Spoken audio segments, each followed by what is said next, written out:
Pemirsa, Presiden Prabowo Subianto memanggil Menteri Energi dan Sumber Daya Mineral Bahlil Lahadalia di Istana Merdeka, Jakarta. Bahlil menyampaikan kepada Presiden terkait laporannya mengenai penerimaan negara bukan pajak sektor ESDM serta rencana peresmian proyek Refinery Development Master Plan di Kalimantan Timur.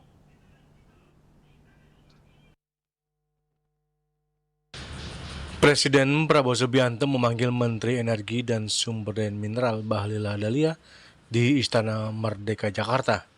Bahlil menyampaikan kepada Presiden terkait laporannya mengenai penerimaan negara bukan pajak sektor SDM serta rencana peresmian proyek Refinery Development Master Plan di Kalimantan Timur. Selain itu, Bahlil menjelaskan bahwa pemanggilan tersebut merupakan bagian dari mekanisme pelaporan rutin kepada Presiden Prabowo Subianto.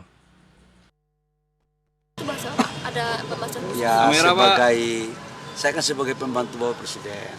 Sebagai pembantu Presiden, setiap dipanggil harus siap untuk melaporkan apa-apa yang menjadi tugas KPI dan atau perintah lain dari Bapak Presiden kepada Menteri.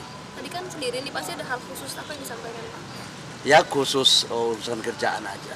Laporannya apa Pak? Laporannya Pak? Ya kerja rutin, saya kan harus melaporkan terhadap target di dalam APBN. Kan sebentar lagi kan bulan Desember mau selesai.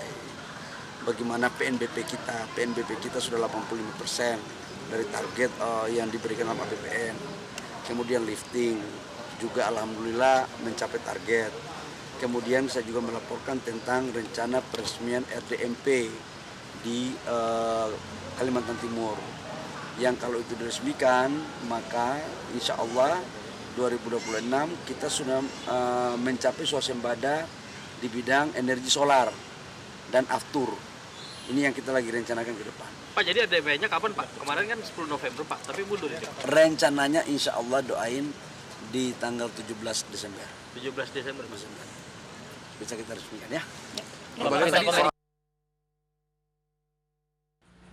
Berdasarkan informasi Kementerian Energi dan Sumber Daya Mineral, SDM mencatat realisasi penerimaan negara bukan pajak per 10 November 2025 mencapai 200,66 triliun rupiah atau 78,74% dari target sebesar 254,83 triliun rupiah.